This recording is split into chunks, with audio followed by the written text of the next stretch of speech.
much for having me, and I'm really excited to be here. This was a somewhat last-minute edition, but I'm really glad that I can make it. So I'm going to speak for about 20 minutes. I'm just going to get my clicker here. Okay, there we go. And then I'll do a Q&A, and I could speak for an entire day on cannabinoid medicine. So please feel free to find me after. I'll be around, and feel free to connect if you have more questions. Okay, so I'm a medical doctor. I'm board certified in US in Canada, and I specialize in integrative medicine, which is evidence-based natural medicine, herbal medicine, and within that, cannabis medicine. So cannabis sativa, its uses actually go back 5,000 years and even further. Its use as a medicinal plant in ancient China, ancient India, and also as a fiber, so for clothing and hemp. So it's been around for a long time. Oh, there we go. And in the 1700s, medical doctors were using cannabis as a medication, as a medicine to treat things like menstrual cramps, seizure disorder, pain, a number of things. And it was considered, a respectable medicine until the 1900s, where, in the 1920s and then moving on into the 1950s, 60s, and 70s, it actually became illegal to do anything to do with cannabis, including research. It was considered a substance 1 restricted class of drugs, which means basically it was found to have no medicinal benefit. So that really restricted how much we could research cannabis until quite recently. And only in 2009 was cannabis considered a legal cultivation crop in the US. And in the 1993, I had to look up some of the UK dates, it became possible to cultivate industrial hemp. And then industrial hemp it means different things in different countries. So in Canada, in the US, it's hemp that is from a cannabis sativa plant that's below 0.3% THC. In the UK, it's below 0.2% THC. In Switzerland, it's below 1% THC.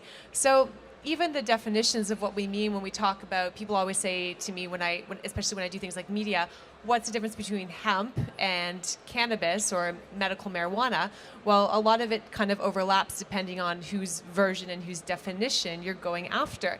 So for the purposes when I do talks on the more industry side of things, it's really important based on where you're going to be marketing a product to know what the regulations are in your jurisdiction. So, cannabis is actually like any other herbal medicine that I use in my medical practice. So I'm a conventionally trained medical doctor. I'm an MD. And then I've done this thing called Integrative Medicine, which is a fellowship in natural evidence-based medicine. So I combine drugs and herbs. And CBD and medical cannabis are herbs like any other. And herbal medicine is still the most popular form of medicine that is used by most of the world. And this is something that we kind of forget sometimes in modern medicine. Some of my colleagues, we kind of forget about it. But the thing about herbs is they're not exactly like drugs.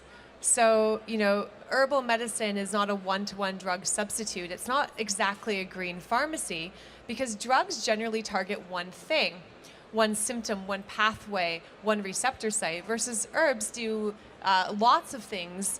One herb can do lots of different things in the body. So you can have an herb have multi-level targets in the immune system, in the nervous system, in the inflammatory pathways. And this is one of the reasons why herbal medicine is more complex, and also why, getting back to CBD, because we're at the CBD Expo, CBD can do so many things in the brain and the body. So sometimes some of my conventional medicine colleagues will ask me, well, it seems like it's a cure-all, CBD and medical cannabis. Well, it's not a cure-all, but the reason it works on so many things, and what I'm going to get into in a second, is because it has action at so many different receptor sites in our bodies through what's called our endocannabinoid, or our natural cannabis system in our body. Okay, I'm going to skip through some of these in the interest of time. I also get asked if CBD is what's called an adaptogen. So adaptogens are plant molecules that help the body adapt under chronic stress. And these are molecules that plants make to protect themselves because plants are sticking in one place. They can't move around when something gets stressful like we can. So they have to create chemical defense systems. And some of the chemical defense systems that plants make, we can use as humans too.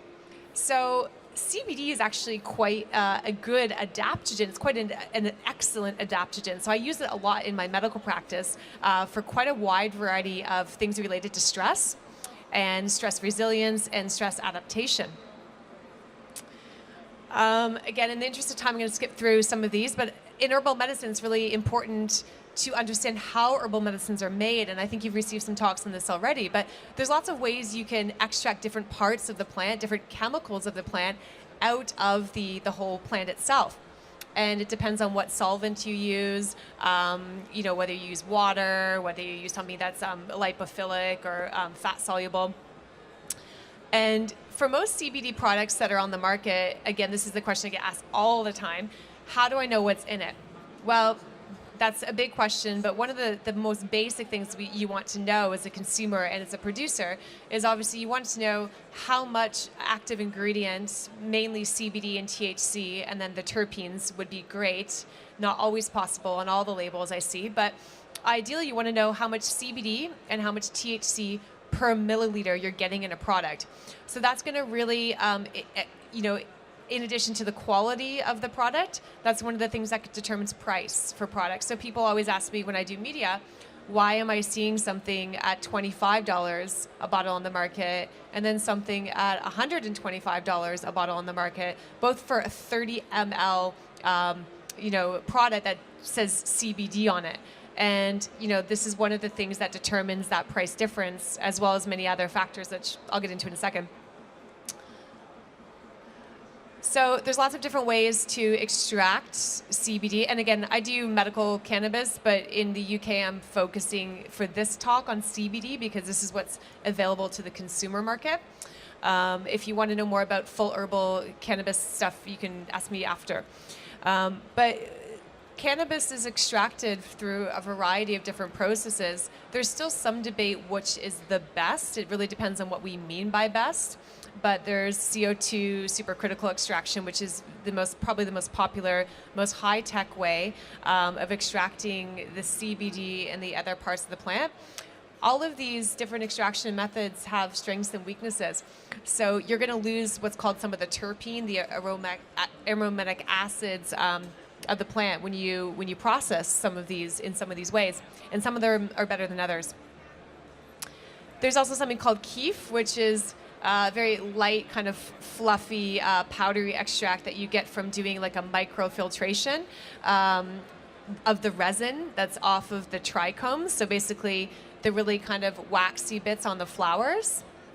This is what, when you see the word keef, this is what they mean when they say keef. And then this can be put into a variety of different products. It can be used for food and beverages. It can be used to capsulize products and really concentrate the CBD.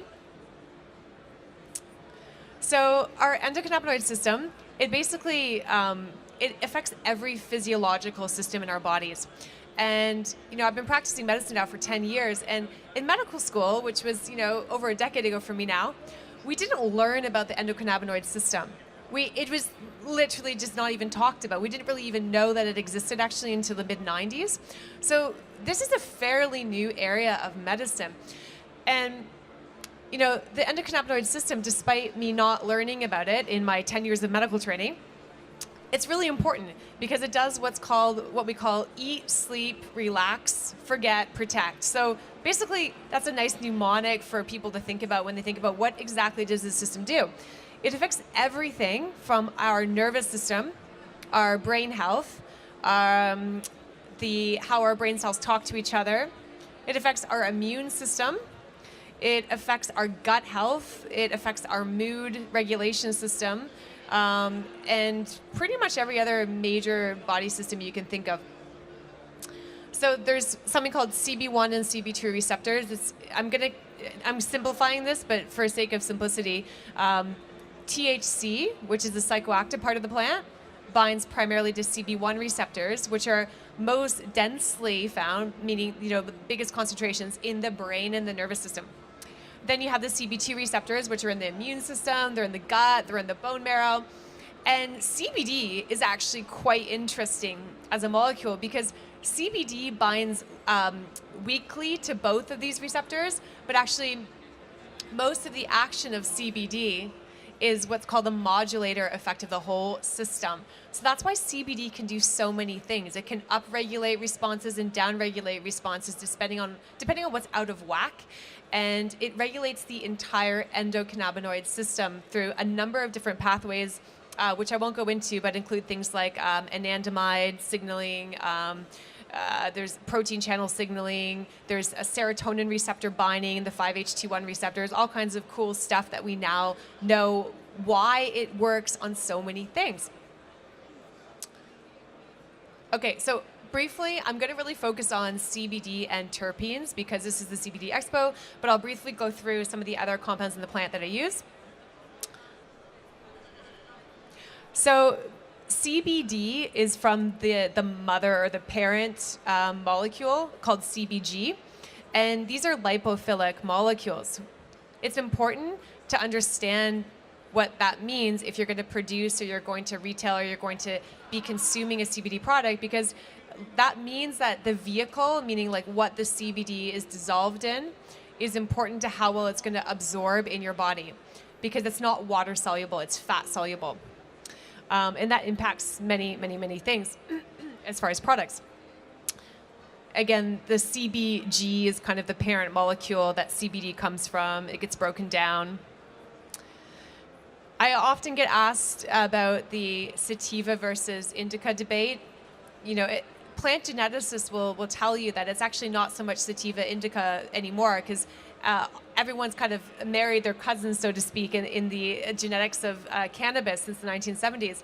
So now it's more about narrow leaf versus broad leaf effects instead of really cannabis sativa versus indica strains. And this is actually something really cool. So some of the hemp fiber strains that have been used for legal cultivation, so that's THC below 0.2%, they have an enzyme difference. So this parent molecule in that really busy slide before, the CBG, it basically shunts it to the CBD path over the THC path. So that's how you're getting some of these strains that have very low THC, among other ways, but this is one way that they do it.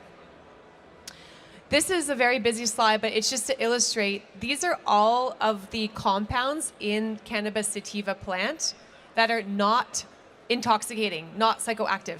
So psychoactive, yes, because they still affect the nervous system, but they are not going to make you feel high. They're not going to be intoxicating. They're not going to impair your ability to drive your car, to operate a machinery, this kind of thing. So this is the breadth and the depth of this plant. And I've treated thousands of patients with medical cannabis over the past half decade, and there's just so much you can do with it. So CBD, these are some of the effects of CBD, among others, but it's anxiolytic, meaning it's an anxiety relieving molecule. It works on the serotonin receptors, among other receptors in the nervous system. It's antipsychotic. It helps with seizure control. It's neuroprotective, meaning it protects your brain cells. It reduces THC side effects. So in Canada, I do, like the last speaker was mentioning, sometimes I do combine products with THC in them. And the reason you do that is because if you're treating certain types of conditions, adding a bit of THC still has minimal psychoactivity if you're doing a high ratio of CBD to THC, but it has what's called a synergistic effect in the nervous system. So you're getting a better effect at lower doses. So it lowers how much product someone needs to get symptom relief or symptom control. And that reduces costs, especially for my patients who may be on social assistance. In Canada, I work with some low-income populations, and for me, reducing cost and still getting the best benefit I can and the least amount of side effects, that's really what I'm after. Terpenes. Terpenes are actually quite important. So terpenes are the the aromatic fatty acids of the plant. So basically, it gives the plant the smell. So when you're walking around and you're seeing people vaporizing and you're smelling what is coming out of the vape, that's the terpenes. CBD itself does not have a smell. THC does not have a smell.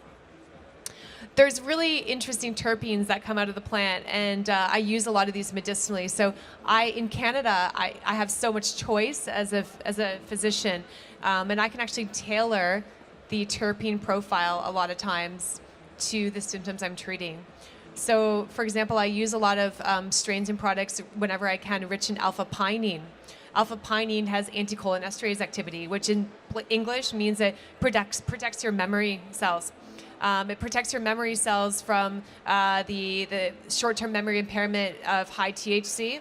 And it also may have a role, and this is very new research that some of my colleagues are doing in Canada, in some of the neurodegenerative diseases, potentially Alzheimer's, dementia, plaque formation, tangles in the brain, and also in Parkinson's disease. Oh, actually, that's one more thing I'm going to mention. Sometimes I'll have a patient or a client that is using a CBD-only oil, but it's making them really tired. And I treat a lot of chronic fatigue syndrome and fibromyalgia spectrum illness. And oftentimes it'll be because the product they're using is very high in myrcene. So it's not actually psychoactivity. It's not that the product's been labeled incorrectly. That can happen as well. But if we're lab testing things and seeing if that's an issue. And if they're using a product high in myrcene, that's actually quite a sedating product for a lot of people, even if it's just CBD. So changing the product, it's called product switching, to something with a lower myrcene, more uplifting terpene profile, like a citrusy, D-limonene-rich, beta-carotene-rich terpene profile, is something I would do if someone is finding it's making them feel drowsy. Terpenes do cross the blood-brain barrier, so they are active in the brain and the nervous system. And I do work with cancer patients as well. So in my cancer population, I only use gamma-irradiated products, especially if they're going to use flower. And that's because people with compromised immune systems, we have to be really careful with them in terms of things that could be contaminants in the flower, molds, etc. And you do lose a lot of terpenes when they have a gamma irradiated product. So sometimes they can, if it's an oil that's been gamma irradiated, sometimes they can add the terpenes back in afterwards. Oh, 5 minutes left. All right. Let's get to the good stuff. Okay. I'm going to make a choice what to talk to you guys about. Pregnancy, question I get asked all the time. From the big studies that have come out so far, we know that smoked THC in pregnancy may affect the neurological childhood development in terms of cognitive functioning in two of the big studies. But this was smoked high THC cannabis. It's very different than a CBD oil. CBD oil, we have no human studies. There's only a few animal studies, and it seems to be safe in animal models, but we just don't know what that means for humans. So if you want more information about the pregnancy stuff in CBD, come talk to me after. I'm involved in a research study right now in Switzerland for CBD, looking at the role of CBD in motion sickness and TBI. Again, I can talk about that. Drug-herb interactions, I'm happy to share these slides. Proper storage. Okay, so this is really what I wanted to share with you guys. So these are the kinds of things that I see in my clinic in Canada, and I'm actually now training the first group of UK physicians, specialists here in London and up in Birmingham and also in Manchester in cannabis medicine, because no one really knows how to do this here. No one's had access to cannabis as a medication as a medical doctor. So these are some of the things that I help treat in Canada. Cannabis is not a cure for these conditions. I think that has to be very clear, but it can help with symptom management. And what I've seen in my medical practice is I do what's called partial drug-ectomies for people. So I work with a number of specialists, I work with a psychiatry team, I work with an oncology cancer team, I I work with autoimmune condition specialists, and it's all about a lot of times reducing the amounts of medications their patients are taking. And I get people off of opioids with medical cannabis. I help reduce inflammation for autoimmune diseases. And it's just amazing, really, what you can do with the plant. And I'm being cut off. Can I do a Q&A? Yeah, absolutely. Okay. So again, I'm happy to share these. Are we going to share the slides? You can share the slides, there's no problem, so we can post them on our website. Okay, so yeah, I'll share these slides with you guys because I know that was a lot to cover in a short amount of time, and I do have some resources for you at the end of these slides, which I'm going to just get to. This is some of the more industry resources you might find helpful. Get in touch if you want the slides and to chat more. Thank you so much. I'll take some Q&A. Wow, look at that. There's some hands straight up there. Okay, we've only got time for some 2 questions. So I'll take this gentleman at the front because he's quicker. Obviously, we've had a change in regulation in this country. What do you see the barriers? What are the next steps for doctors like yourself to be able to give patients access? It's a great question. So in November, it became legal for medical cannabis to be prescribed. So I've been really kind of on the leading edge of that, working with developing the medical guidelines for the UK. With a few leading physicians here. I'm actually in the process of training the first group of specialist physicians in London. I've had my first training days with them, so they'll be prescribing starting in the next few weeks through a company called European Cannabis Holdings, so the first medical cannabis clinics. Currently, I'm their director of education. So it's coming. Currently, these clinics are private, which is the way we have to start because the NHS trusts are blocking a lot of these prescriptions. I also know Alfie's mom quite well. Alfie is one of the boys. He has the only NHS prescription right now for medical cannabis. So ideally, long term, I'd like to see it available to the NHS patients as well. And that's really the long-term goal. And through the Medical Cannabis Clinician Society, which I've just co-founded, we're hoping to really broaden the education and also working with the government to make this more widely available and become a mainstream, very scientific medicine, so we know how to prescribe it better. Yeah. Hi. Do I press a button? Oh, hello. Staff from Vape HQ here. Hi. Hi. How much CBD is too much to take?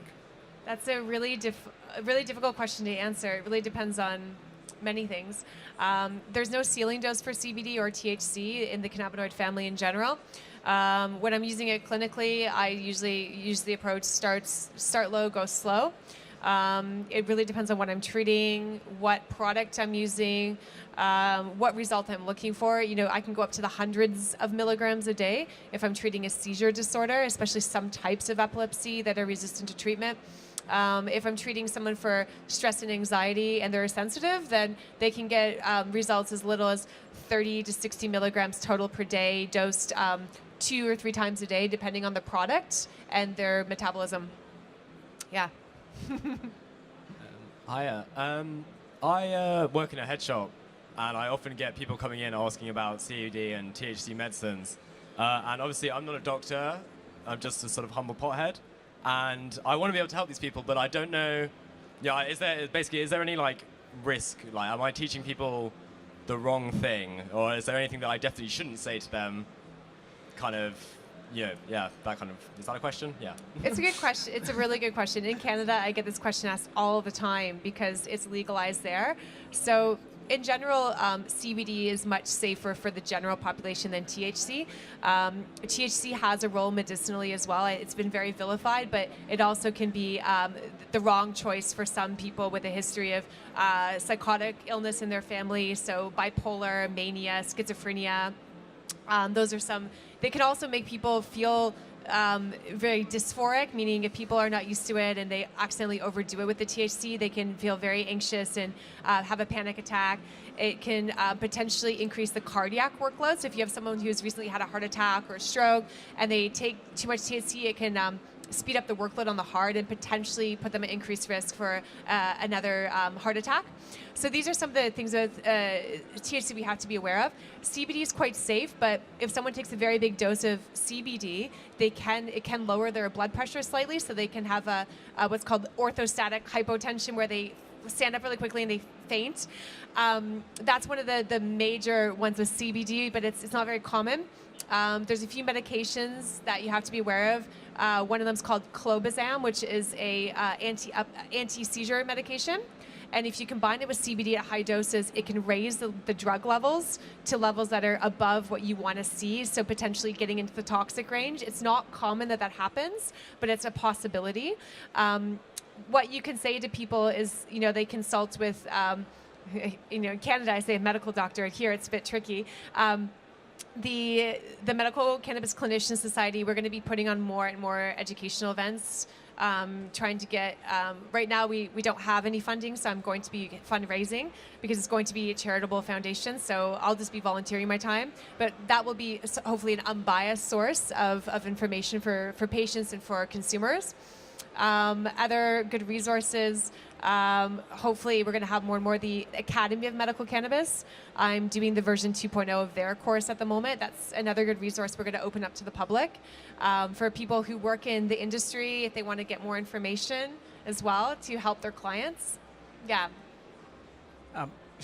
Hi, Steve Eggleston, Positive TV, Green Queen Magazine. I write a lot about diabetes, and I was very curious if you saw any aspect of cannabis providing a potential symptom management or even reversal or cure for chronic disease such as diabetes or type 3 diabetes, which could be Alzheimer's disease. Yeah, it's a really good question. So my medical practice in Canada, I have a specialty referral only practice specializing in complex chronic disease management. So yes, the people that I get in my clinic, they have diabetes, they have a shopping list diagnosis of many conditions. I have seen many of my patients improve their sugar levels or their sugar control when they start the cannabis. We don't have any studies to say exactly why that is. It probably has some effect in preliminary animal models on the insulin pathways, the insulin receptor in the pancreas. Also, it decreases chronic pain. It helps potentially regulate appetite, and there's some cannabis compounds such as THCV, some of the terpenes that are humulene that are appetite suppressing. So you potentially are going to be helping the metabolic effects of the disease. As far as a cure, can't say yet. Type 3 diabetes, leaky brain. We've all heard about leaky gut. Well, the new thing is now leaky brain, which is basically neuroinflammation. Both THC and CBD have neuroprotective, neuro-anti-inflammatory effects. And one of my colleagues is Dr. Ethan Russo, and he's just now working on a study on that topic. So I think there has a lot of promise for this area, but we have to be cautious in what we say currently with the state of the research. Well, ladies and gentlemen, I think it's fair to say that that presentation has followed on with the quality of the presentations that we've had today. If you could put your hands together for Dr. Dani Gordon, thank you very much. Now, I'm sure she'll be around for the rest of the day. Don't all mob her at once with all your questions, and I'm sure you'll be able to find her. Thank you very much, Dani. Thank you.